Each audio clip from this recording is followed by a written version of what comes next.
Hello বন্ধুরা, আসসালামু আলাইকুম রহমতুল্লাহ। আমি শাহাদ আছি আজকের ব্লগ নিয়ে আপনাদের সাথে। মানবতার অন্যতম সংগঠন গাউসিয়া কমিটি বাংলাদেশ নজরটিলা ইউনিট শাখার পক্ষ থেকে আজকে নৈতিক অবক্ষয়ীদের সাংগঠনিক প্রশিক্ষণ ও শীতবস্ত্র বিতরণ এবং এসএসসি 2024 ব্যাচ সংবর্ধনা অনুষ্ঠান। তো ব্লগটা খুবই ইন্টারেস্টিং হতে যাচ্ছে, আমার সাথেই থাকুন, ব্লগটা দেখতে থাকুন।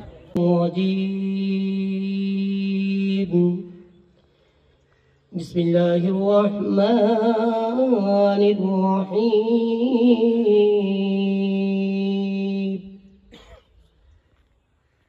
ولله ملك السماوات والأرض والله على كل شيء قدير जिंदाबाद जिंदाबाद जिंदाबाद जिंदाबाद जिंदाबाद जिंदाबाद रसूल এবং তার সাহাবাগণ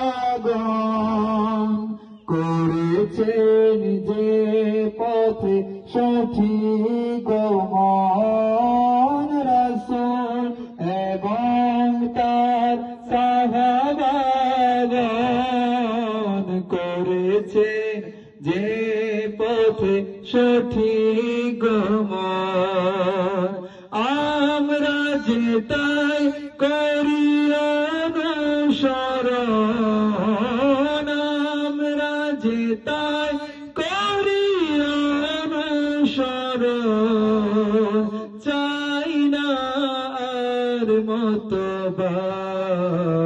মাদানী জীবনটা ছিল অন্যরকম। তাহলে এখানে হতে উম্মতের জন্য শিক্ষা কিন্তু মাদানী জীবন। তাহলে আমার নবী তো আমাদের প্র্যাকটিক্যালি সবকিছু শিখিয়ে দিয়েছেন, তো আমাদেরকে সেভাবে কিন্তু পথ চলতে হবে। তো পথ চলার জন্য কি একমাত্র আপনি যেখানে যান আহলে সুন্নাত ওয়াল জামাতের একমাত্র অঙ্গ সংগঠন, যেখানে আল্লাহ রাসূল বলেছেন আমার একটা সময় আসবে যে সময়ের মধ্যে আমার উম্মত 73 দল হবে।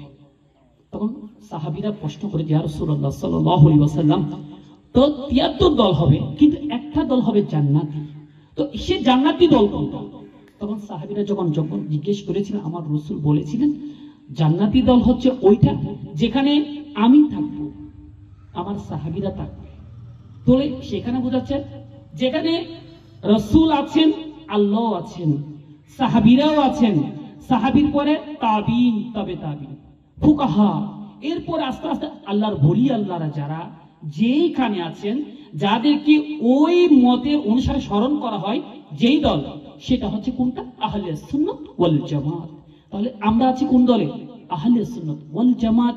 সেই আহলে সুন্নাত ওয়াল জামাতের কথা আজ নয়, 1400 বছর আগে আমার দয়াল নবী, মায়ার নবী বলে গিয়েছেন সাহাবীদেরকে। তো আমরা এখনো পর্যন্ত যেহেতু আমরা আহলে সুন্নাত ওয়াল জামাতের অনুসারী দাবি করি এবং নিজেকে সেভাবে প্রাউড ফিল করি যে আমি আহলে সুন্নাত ওয়াল জামাতের একজন কর্মী। সেই আহলে সুন্নাতের ওয়াল জামাতের একটি সংগঠন হচ্ছে বাংলাদেশ ইসলামী ছাত্র সেনা। তাহলে আমরা সঠিক পথে আছি, আল্লাহ তাআলা রাসূল সাল্লাল্লাহু আলাইহি যে পথে থাকতে বলে আমরা সেই পথে আছি। তাহলে নিজের জীবনকে যদি সুন্দর করতে হয়, নিজের জীবনকে যদি আল্লাহ এবং আল্লাহ রাসূলের কাছে দামি বানাতে হয়, তাহলে থাকতে হবে কার সাথে? আল্লাহ এবং আল্লাহ।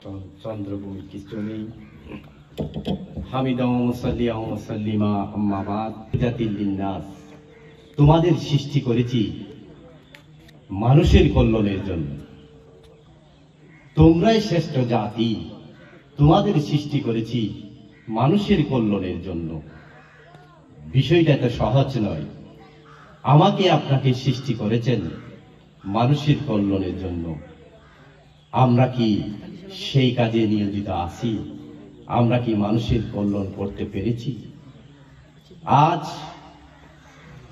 সংক্ষিপ্ত পরিসরে হলেও ইসলামী ছাত্র সেনার ভাইয়েরা শীত বস্ত্র বিতরণের যে আয়োজন করেছেন, যারা সহযোগিতা করেছে, যারা সমর্থন জানিয়েছে, সকলের দোয়া এবং সকলের আর্থিক সহযোগিতা, সময়, প্রত্যেকটা কিছু যেন আল্লাহ সুবহানাহু ওয়া তাআলার দরবারে কবুল করে, এই জন্য সকলে বলি আলহামদুলিল্লাহ।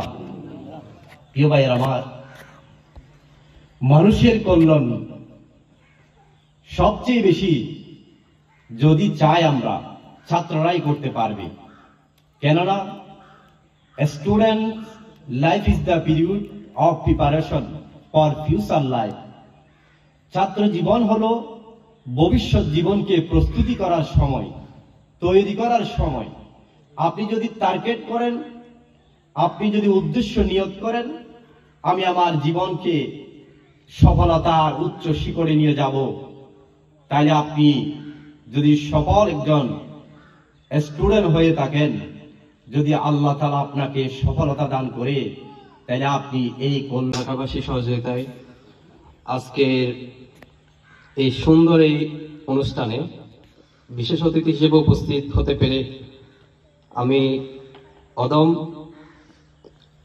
শুকরিয়া আদায় করছি। এবং সে সাথে কিছু বলার পূর্বে আমি আমার সালাম জানাচ্ছি। আসসালামু আলাইকুম রহমতুল্লাহি ওয়া বারাকাতুহু।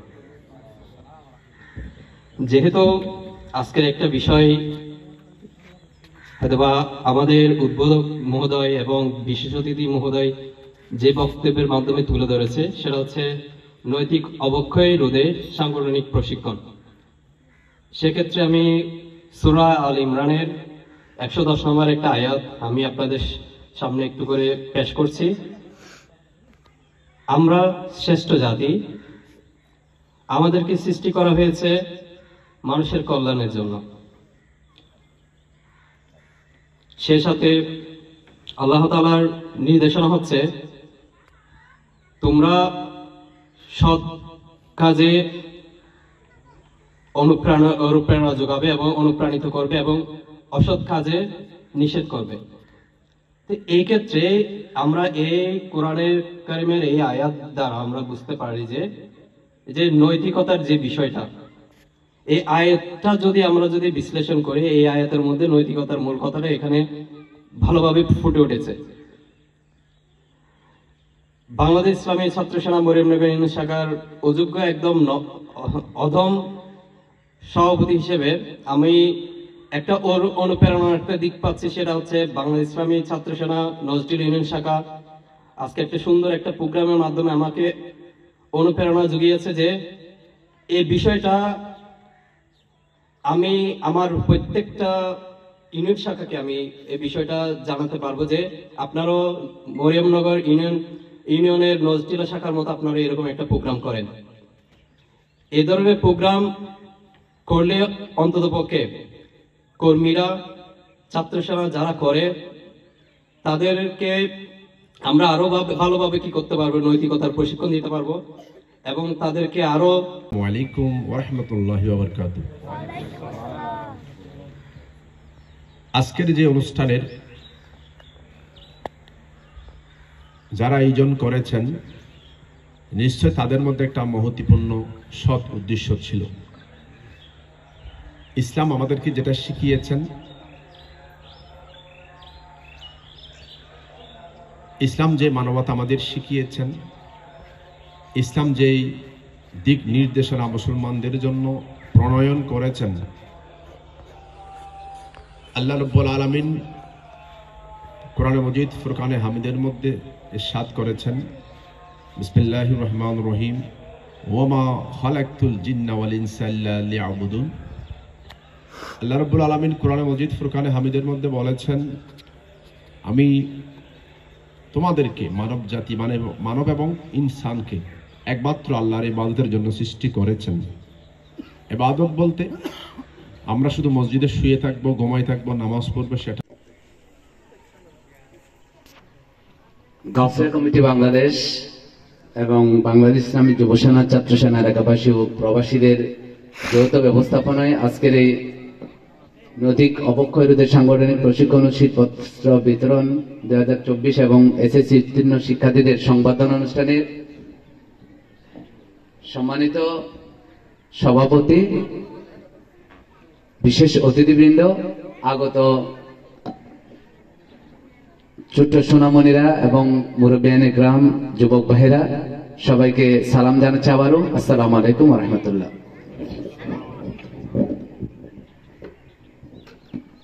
আসলে বক্তব্য দেওয়ার সময় নেই, আমি নিজেও আপনাদের কাছে কষ্টের কারণ হবে না। শুধু একটা কথাই বলবো, আজকে যেহেতু যে বিষয়গুলো আসলে এগুলো সময় নিয়ে বলার বিষয়, শুধু একটা কথাই আপনাদেরকে বলবো, যারা আমার শিক্ষার্থী ভাইরা আছেন তাদের উদ্দেশ্যে একটা কথা বলবো। শিক্ষার্থীদের যাদের আজকে সংবর্ধনা, আমরা একটা কথা পড়ি যে ছাত্রনাম অধ্যয়নং তপ, ছাত্রদের মূল কাজটাই হচ্ছে কি পড়ালেখা করা। তো ছাত্ররা সবসময় পড়ালেখাকে গুরুত্ব দিতে হবে। প্রথমে বোধহয় 30-40 হাজার টাকা খরচ করে এই মাহফিলের শুরু, বর্তমানে এই বছরে আমাদের 2,40,000 টাকা, 2,04,000 টাকা। তাহলে এটাকে এটার একমাত্র আবেদন আমার এই নজরটিলায়, যেহেতু জামাল সৃষ্টি করে দিয়েছেন ওই থেকেই আরম্ভ, তাহলে আমি এটার প্রথম কৃতিত্বটা ওনাকেই দেব, যার ওনার বদৌলতেই আজকে আমরা এখানে এসেছি। এরপরে আসি আমার গৌসিয়া শরীফ পালন করা। তো এখানে কিন্তু ইয়াকুব সওদাগর, আল্লাহ ব্যস্ত নসিব করুক, উনি প্রথমেই আমি ওনাকে সভাপতি করেছিলাম গৌসিয়া কমিটির। আমাকে মরিয়মনগর ইউনিয়ন থেকে এই যে জামাল বলতেছে যে আঙ্কেল একটা গৌসিয়া কমিটি করবো আর একটা উপদেষ্টা কমিটি করবো। তখন এক বসাতেই গৌসিয়া কমিটি এবং উপদেষ্টা কমিটি করে দিলাম। তখন যারা করতে আসছে আমার ইউনিয়ন কমিটি থেকে, তারা বলতেছে যে আমরা তো অনেক 9টা-8টা ওয়ার্ডে করে ফেলছি, কিন্তু গৌসিয়া কমিটি করতে পারছি। এইভাবে এক বৈঠকের মধ্যে উপদেষ্টা কমিটি সহ তো কেউ দিতে পারেনি। যাই হোক, এটা সবগুলি আমি মনে করি আমার গৌসেবাকের সত্তা। তো যাক, এগুলো লম্বা কথা, এগুলো বলে লাভ নাই। আমি কিন্তু আজকে যে আমরা শীত বস্ত্র বিতরণ করলাম, এই ব্যাপারেও ওই জামালের অবদান। জামাল আমাকে এসে বলতেছে যে আঙ্কেল, আমরা তো এইগুলাতে সীমাবদ্ধ থাকলে হবে না, আমাদের প্রসার হতে হলে সমাজের কিছু উন্নয়নমূলক কাজ আমাদের করতে হবে। তো কি করবো বলছে যে শীত বস্ত্র বিতরণ। আচ্ছা করো। তো ইনশাল্লাহ আপনারা দেখছেন আজকে আমরা কি সুন্দরভাবে শীত বস্ত্র বিতরণ করলাম। এবং আমি কিন্তু সাথে সাথেই এদেরকে একটা পরামর্শ দিয়েছি, সেটা হলো আমরা যেটা দেব সেটা ভিন্ন ধর্মী হতে হবে।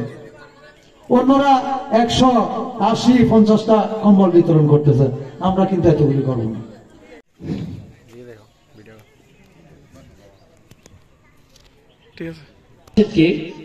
ওনার ক্রেস্ট পদ গ্রহণ করার জন্য অনুরোধ জানাচ্ছি।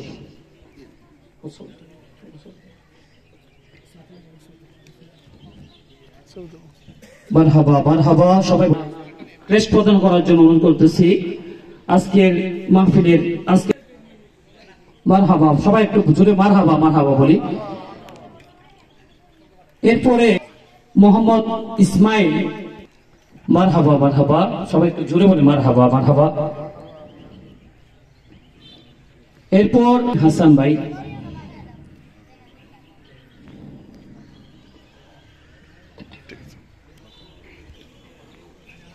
মারহাবা মারহাবা। এরপরে